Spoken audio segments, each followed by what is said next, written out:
I like it, Blaze. Way to dance, so.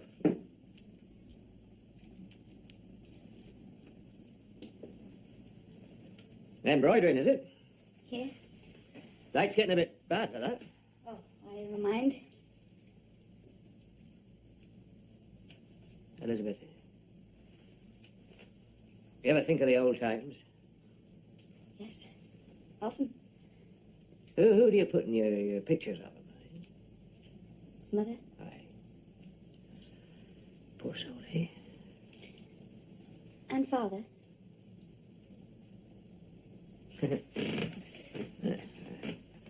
I'm out of all that, aren't I? Shall I light the lamp? No. I like the shadows. It's getting quite dark.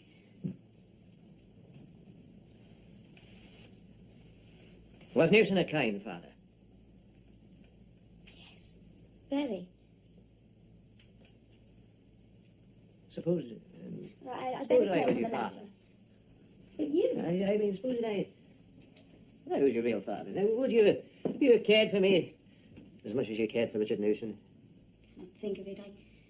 I can think of no one as my father except my father.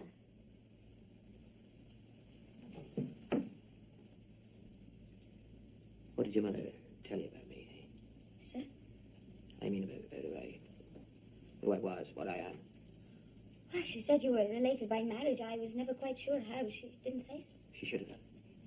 Long ago, I mean. Long ago, before you two came walking to Casterbridge to find me, she should have told you. Then my talk would not be such a hard one. What is it? Elizabeth Jane. It is I who am your father, and not Richard Newson. Listen. I want you to listen to me now. Shame alone prevented both your wretched parents from owning this to you. One of us had to die first. But I'd rather have you know the truth. I'd rather have your scorn, or your fear, anything but your ignorance, anything but that. 'Tis that I hate. Now listen to me. Your mother and I were man and wife when we were young. What you saw was our second marriage. We had thought each other dead. Do you understand? You see, I didn't know she was still alive. Then she married Newson, and well, he became her second husband. That's why when he died, she was so intent on finding me again. If I was still alive. Elizabeth Jane. Now don't cry, eh? Don't cry. My daughter. Don't. I can't bear it, eh? I won't bear it, I am your father. Why should you cry, eh? Am I so dreadful to you, eh? So hateful?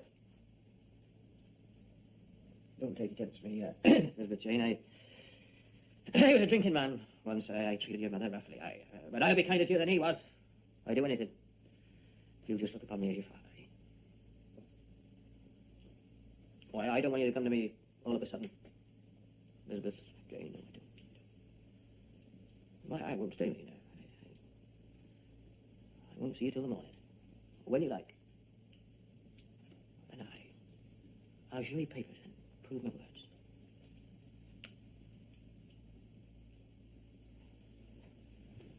There now. I'm gone. 'Twas I that chose your name, daughter. Your mother wanted Susan. There. I don't only forget now. Only forget was I gave you your name. Elizabeth Jane. Oh, don't you remember the way I spoke it to you when you first came? Find me in Casterbridge, eh? Elizabeth Jane. Elizabeth Jane, eh?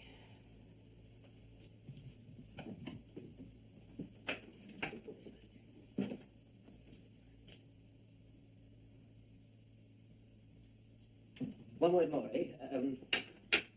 Just one word. You take my surname now, eh? Oh, yeah. Oh, 'tis yours by right. Legally yours. Nobody need know that, though. You take it as if by choice. I'll see my lawyer. I don't know the law of it exactly. But will you do this for me? Will you let me put a few lines in the paper that you are now to be known as Miss Enchard, eh? Will you do that? If it is my name, I must have it, mustn't I? I'd like you to. But why didn't my mother want me to change my name from Newson? Oh, didn't she? No. Must have been some whim of the poor souls. She used to get these ideas. Now, look, there's a sheet of paper. Now, you draw up a paragraph, eh, as I shall tell you. Instead of light there, eh? I can see by the firelight. I'd rather. Oh, very well then. I get you think, well, are you sure, eh? It is only a little, but it says a lot. Are you ready? Yes. I, this is what you write. I, comma, hitherto known as Elizabeth Jane Newson,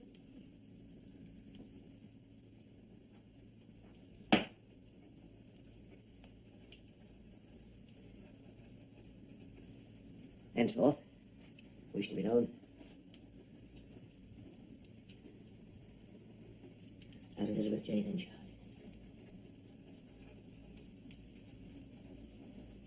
Sure you can see, eh? I'm blowed if I could. Right. That's about it as far as I can see, eh? Oh, no. Okay, right at the bottom. Now at the top. To the editor, Casterbridge Chronicle. And, you can put your own name, your proper name, at the bottom. Eh?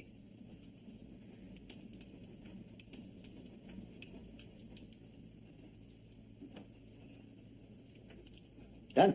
Aye. Good girl, eh? Good girl. Now, I go upstairs now, eh? And about my desk. I find the documents that prove all this to you. Good night, Elizabeth Jane. Night.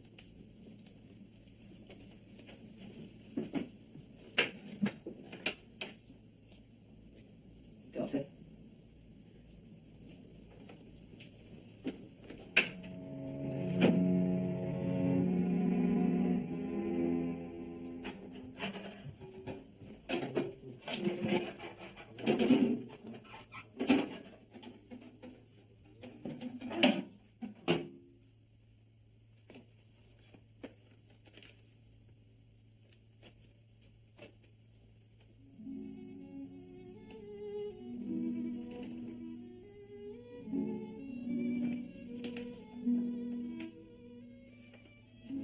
My dear Michael, for the good of all three of us, I have kept one thing a secret from you till now.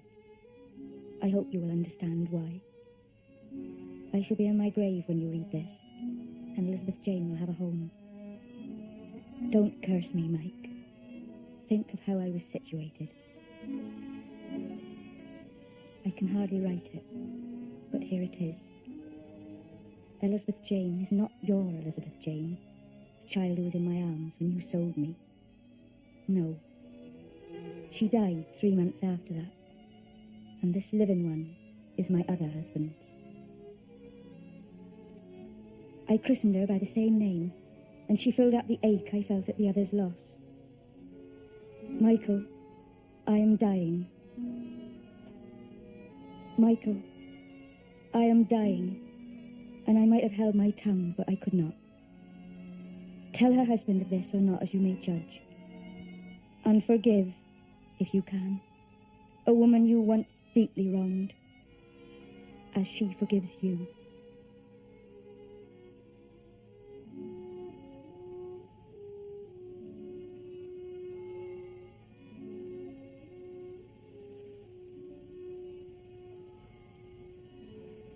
Did what I did.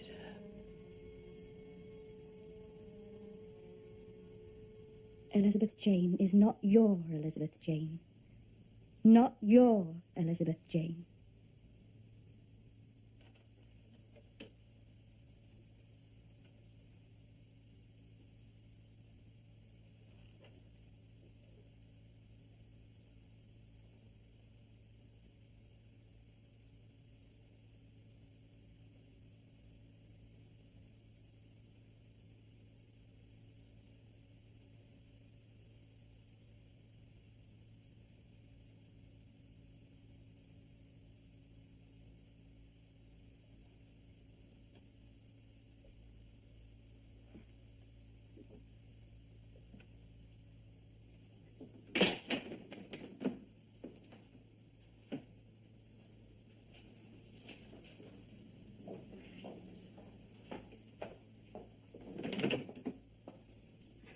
I'm down for you.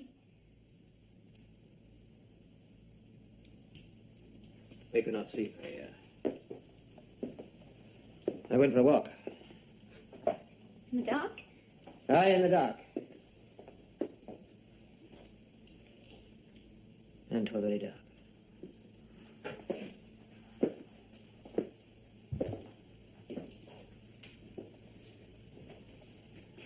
I've thought and thought about it, and I see that everything must be as you say. So many things fall into place now. They do that. And I'm going to look on you as the father that you are. Not call you Mr. Henchard anymore. It's all so plain to me now, Father. He was very kind, oh, so kind, but it's not the same as being one's real father. After all. Father, let's have our first breakfast together as father and daughter.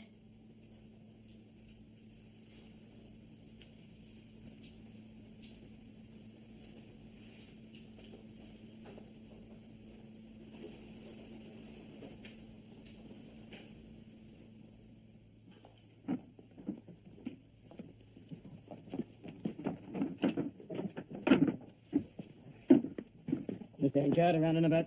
In his office, over there. That's got business with you. Why, what's it to you? Well, nothing at all, only we could do with the work. Is it slack? Slack, I'll say it is. And he don't say I said so.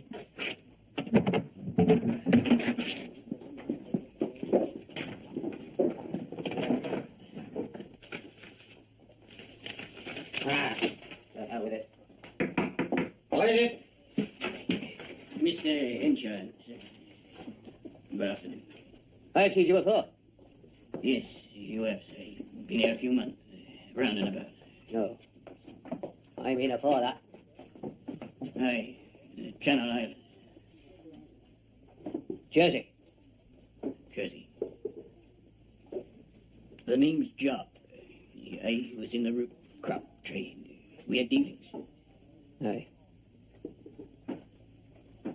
Jersey.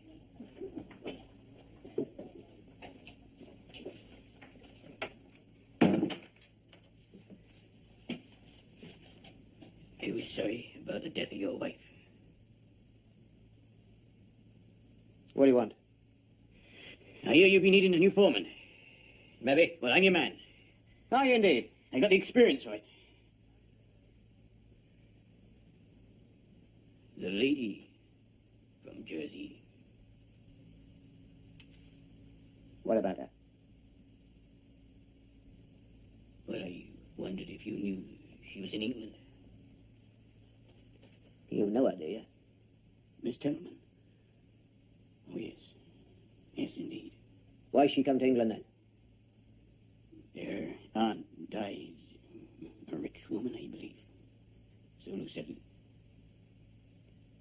I'm sorry, Miss Templeman, for coming to a bit of money.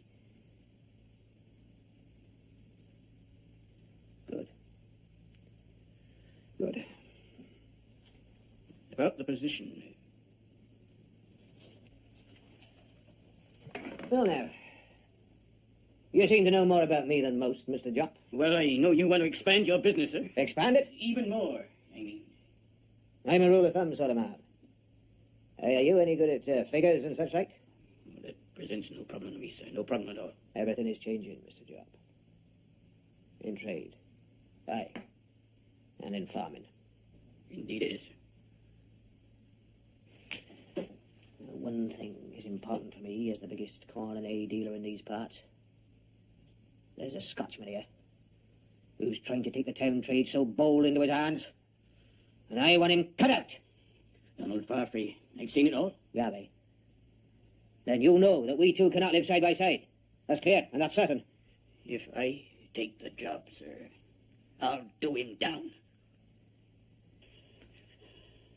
Fairly, mind now. Fair and square.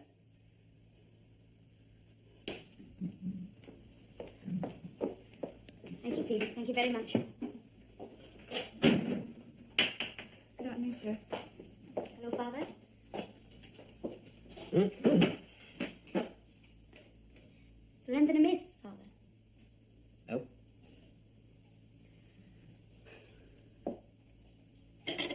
I feel I have displeased you in some way. No. We seem to see each other at meal times. Where's the honey? Now put out your damn honey. Why will you be, Father? I'll fetch it. Right where you be. Good God, Granny, you only fit to getting washed up pig trough that you use in speech. I meant to stay where you are, Father. I ought to be more careful. You want to be more careful, Ram? Yes, Father, I'm sorry.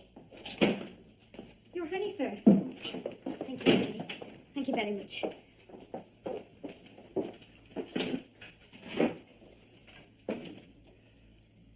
I don't be off thanking the girl as if she were a goddess born. Don't I pay her £12 a year to do things for you? Sorry.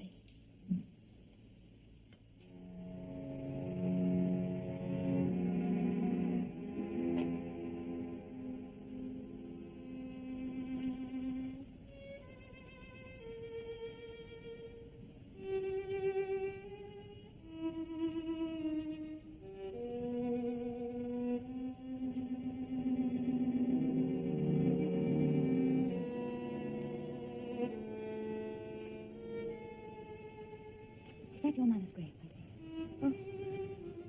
Yes, Mum. Oh, you obviously loved her very much. She was my only friend.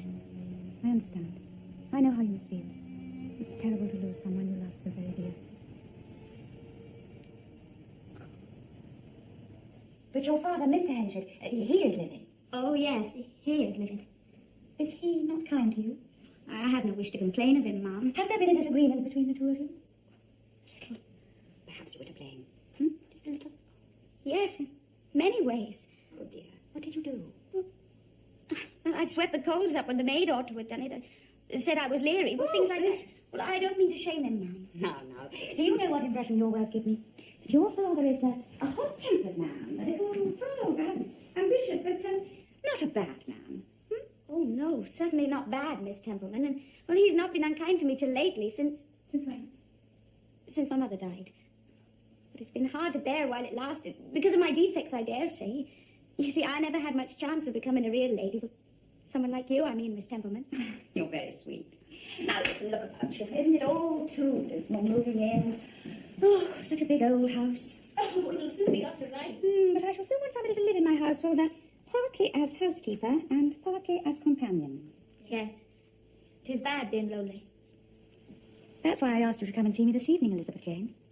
Oh, but I don't know anyone, Miss Templeman. You see, I hardly ever go out, and we never have visitors. But I was rather wondering if you would be able to come to me. Me? Yes. Oh. Well, perhaps you cannot. But I have a feeling, you see, that you would be just the sort of... Oh, I would do anything to be independent. Not in order to cut yourself off from your father. Oh, no, but if I could get on a little, perhaps my father might come to love me. Oh, but... Well, I'm not a very accomplished person, Miss Templeman, not a lady. Companion to you must be that. Oh, not necessarily, my dear. But I have been reading all I can. In my room at nights I've been trying to learn about the things of the mind. But I sometimes use rural words. Like what? Like Dumbledores. What are those? Bumblebees. You see, it doesn't matter too much. Oh, my father seems to think so. For young ladies, that is. He uses the self-same words himself. Do you know my father, then? No, I was surmising only. But if you do come to live with me, it'll be easy for your father to come and visit you, and then I shall see for myself, won't I? Oh, I want to come, Miss Templeman. Oh, yes, very much. And if my father should agree to it, then... I would like you to come as soon as possible. What, tomorrow? Tomorrow and tomorrow and tomorrow. Yes, why not? But first of all, you must ask your father. Now, ask him carefully. No objections whatsoever. Where are you going? Not to the house. Yes, Father, to the lady I'd been to see. Well, it's a chance to get more cultivated and finished and be less idle. Well, then, make the most of it for mercy's sake, eh? You can't get cultivated, where are you? You don't object? No, I don't. No, not at all. Thank you, Father. This lady, what's her name? She's a Miss Templeman. She... Do you happen to know her Christian name? Lucetta. Lucetta Templeman. Very nice name. There's not an inch of straight grain in him.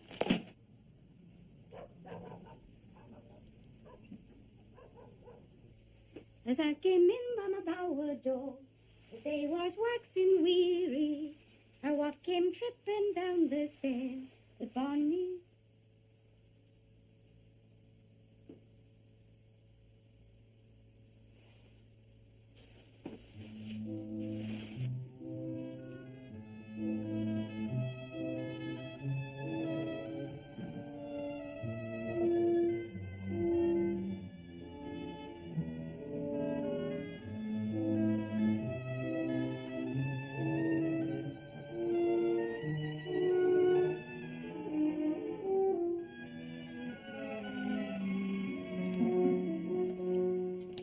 No, my first meeting with your daughter was entirely an accident. But don't you see, Michael, why I've asked her here? Well, partly why. No, I'm not sure. At least Because it gives you an excuse for coming here as if to visit her, and so to form my acquaintance naturally, without talk or fuss. Dang me, Lucetta, you're too complicated. But it works. Why didn't you write to me and let me know you were coming to live in Casterbridge? Why be so underhanded, eh? Underhanded. Complicated. I didn't know how you were situated or what had happened since our separation. But as I found out your wife had died... How? A little bird. Huh. There's a whole nest of that sort around here, it seems. So I let boldness be my friend. You what? I decided to come and live in Casterbridge. I have money now, you know. So I heard. Oh. Hey, another little bird. The air is thick with him, I dare say. But how long I stay in this house does not depend upon me or the little birds. What do you mean, eh? You still talk very fancy, Lucetta. Don't you like it? Didn't say that, no. I still don't know what you mean. My staying in Casterbridge depends upon someone else. He's a man, a merchant, a mayor, and a widower, and still the one who has first right to my affections.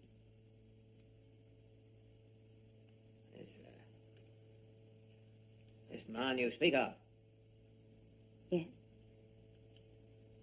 some say he's a gloomy fella. Oh, dear.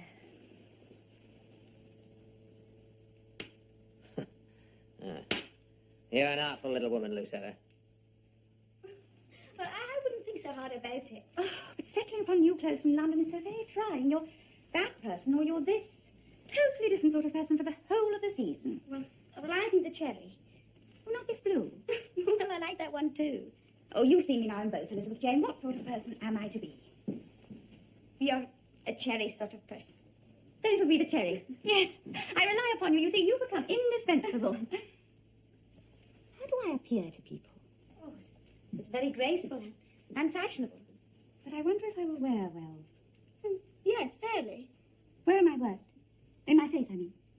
Well, perhaps... No, do say. Well, perhaps under the eyes. I notice a little brownness there. Yes, that is my worst place. You're right. How many more years do you think I shall last before I get hopelessly plain? Oh, could be 5 years, or with a quiet life, as many as 10. Yes, with no love, you may count on 10. No love. Well, it can grieve a body so, can't it? Farfrae. Donald Farfrae. Never mind Phyllis, John. Now, is he buying or is he not buying? I think he's old enough, sir. Think. I want to know. Well, he's not buying from any of the farmers I spoke to. He's definitely old enough, hoping the price will be drove down. What a chance to bring him down if corn goes up. But that all depends on the harvest weather, sir. Of course it depends on the harvest. What else? Bad weather at the right time. Corn will go through the roof.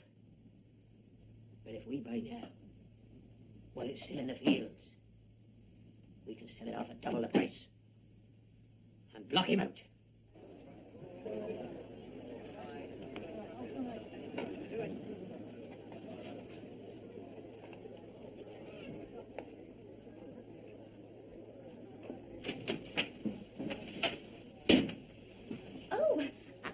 It was... Oh, I'm sorry. I called to see Miss Henchard, and the maid sent me up here. Oh, well, Miss Henchard will be here directly, so do sit down, please. Well, thank you.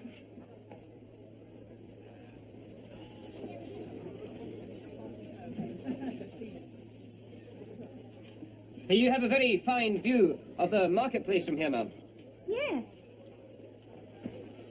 The fair today seems a large one. The farmers are hiring men for the harvest. The fairs and markets keep me very interested. There's so many things I think of when I watch from these windows. Do you look out often? Yes, I do. Very often. Do you look for anyone you know? I look out as at a picture, that's all. I may do so now. I may look for you. I don't mean it seriously. I didn't suppose you did, ma'am. But it is nice to look for somebody one knows in a crowd. It helps take away the feeling of being drowned in a throng of complete and total strangers. That's a very sad thing to say, ma'am. Sad? Lonely. Oh, nobody knows how lonely.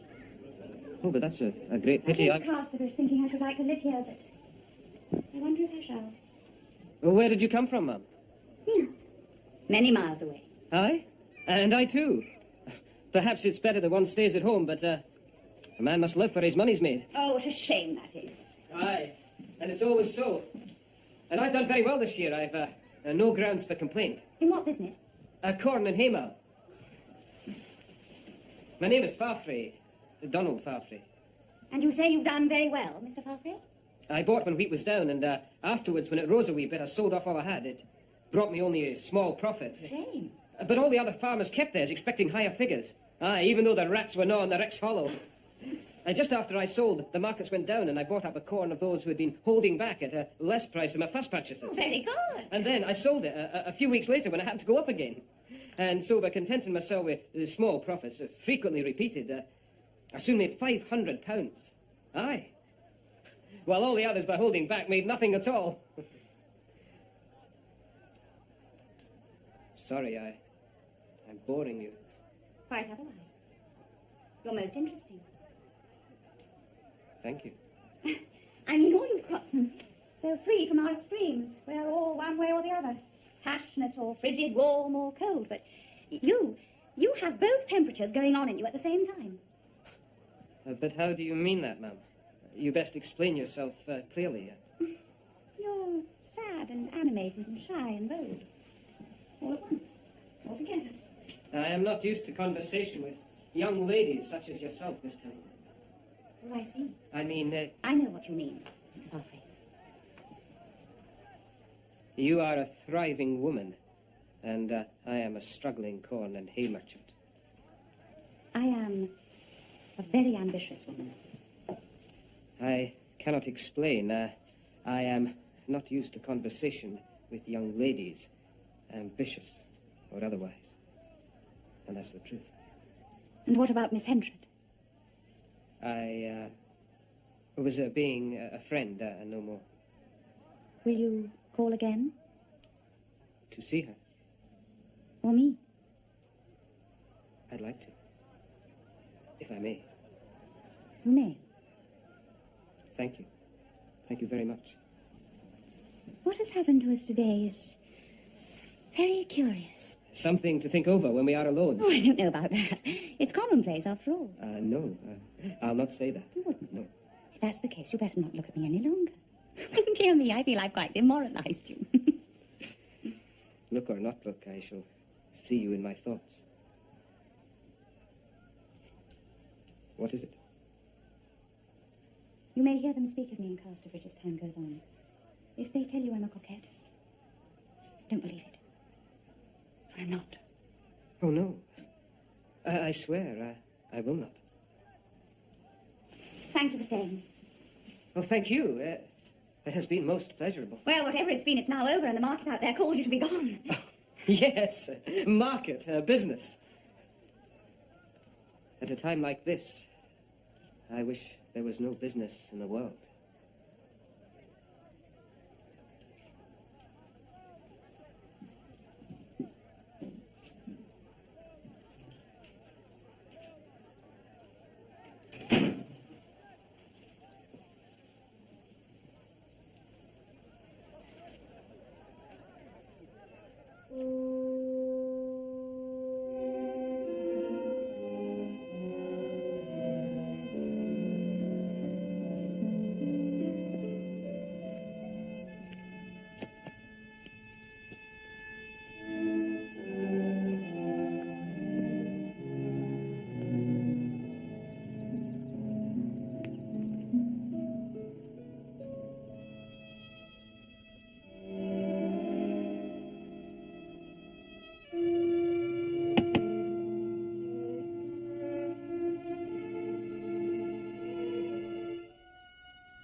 Can I speak to you?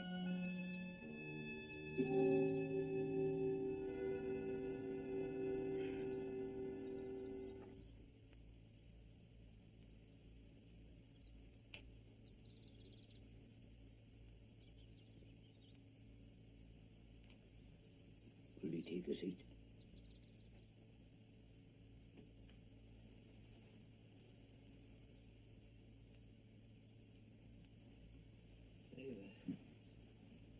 I've long heard that you can do things of a certain sort.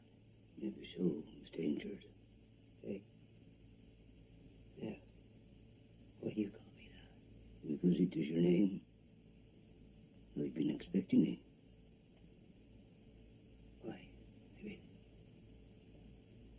How?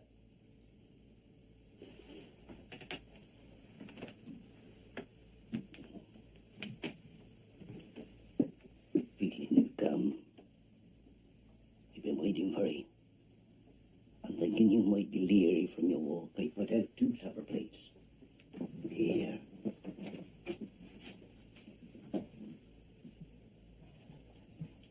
And I have not come in vain, Mr. Hall. Depends. Aye. What is it you want to know? Can you, for instance, charm away warts? We have trouble.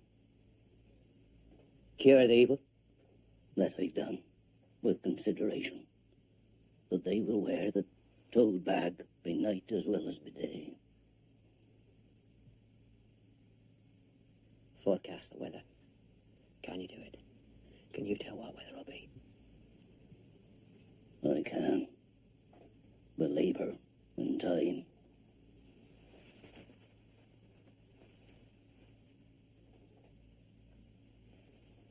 Take this, Mr. Fall. 'Tis a crowd piece. Aye.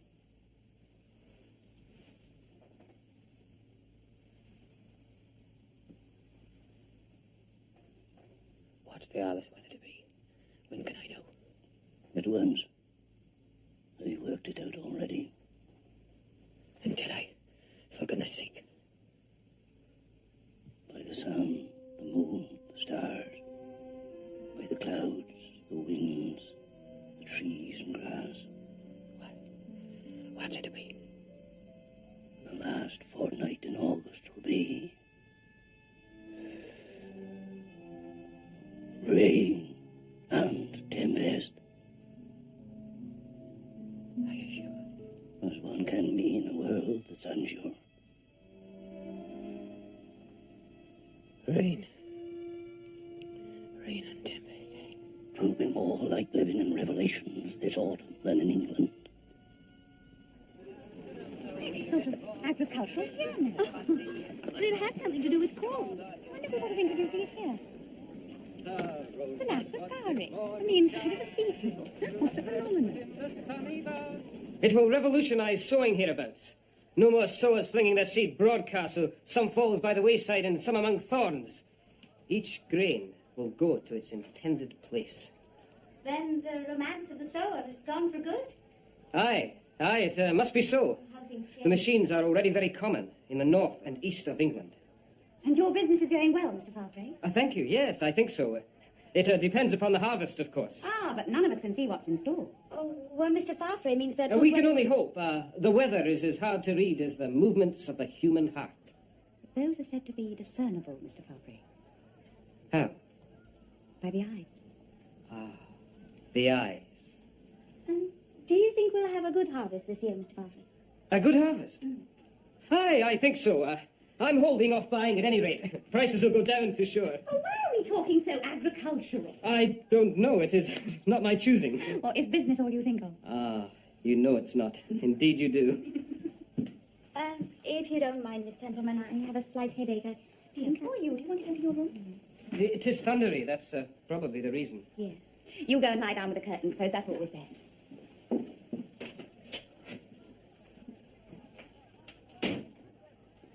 Are you supposed to be visiting her or me? I Then you'd better come when I'm alone, hadn't you? don't want to hurt the girl. She's still only a child. I shouldn't worry. Aye. Whereas... Aye. I think you'd better go now, don't you? When shall I come? Tomorrow. Tomorrow afternoon at 3. Will you be, Alone? Yes. Yes. Thank you.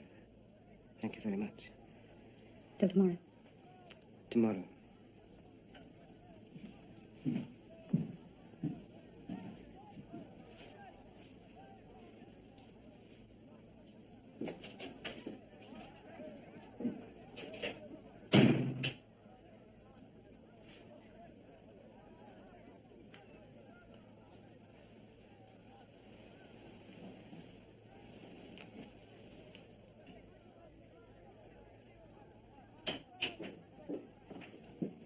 The mayor, man.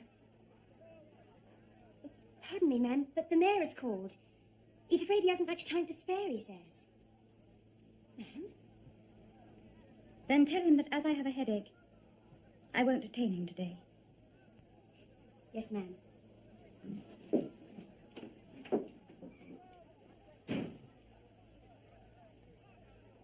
Well, sir, you must do what you think best, of course, but I know what I'm doing, Doc. I'm sure you do, Mr. Headshire. but our barns are already full to the brim, sir. Well, rent some more. Well, I'm not We'll sure. rent some more space and buy some more grain. We'll sell it all at a profit, man. But what if the price come down, sir? Prices won't come down. It'll be a bad harvest. I feel it in my bones. Aye, sir. But you know what they say. A man would do better to gamble with a pack of cards than square green fields. It's far from buying. Still holding off, sir. Still holding off. Jumped up jackanapes.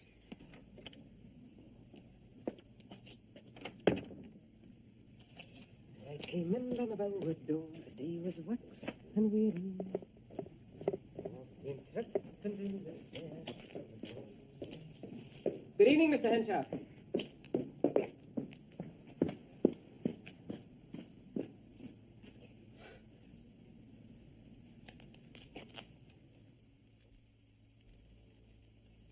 Your father was distant to you in the street today. Yes, it's because he doesn't think I am respectable. Well, my mother's separation from my father was unfortunate for me. You don't know what it's like to have shadows like that upon your life. I do not. Of that kind, precisely. But you may feel a sense of disgrace, shame in other ways. Well, have you ever had such a feeling? Oh, no, no. I was thinking of what happens sometimes when women get themselves in strange positions in the eyes of the world. No fault of their own. Must make them very unhappy. It makes them anxious. Are you thinking of anyone in particular? This person, a lady, once admired a man much. Oh, very much. No. They were intimate. Rather, he did not think so deeply of her as she of him. But in an impulsive moment, purely to repair the damage to her reputation, he proposed to her. She agreed. Oh, what happened? There was an unexpected hitch, and they were forced to be apart. And she had nothing. She had nothing for a long time, and felt her life quite closed up. Poor girl. Oh, yes, she suffered. But the obstacle was not entirely the man's fault, and at last it was providentially removed, and he was able to ask her to marry him again. Oh, well then all's well. But in the interval, she, my poor friend, had seen a man she liked better than him. Now comes the point. Could she, in honour, dismiss the first? A new man. She liked better. Yes, And she is sure of this, your friend. yes. Oh, it's very difficult. It's hard to answer it. One's a pope to answer that. What do you think she should do? I'd rather not say, Miss Templeman. You've seen Mr. Farfrae today, haven't you? Yes. How did you know? Shall I light the lamp? Oh, yes, my dear friend. Let us have some light.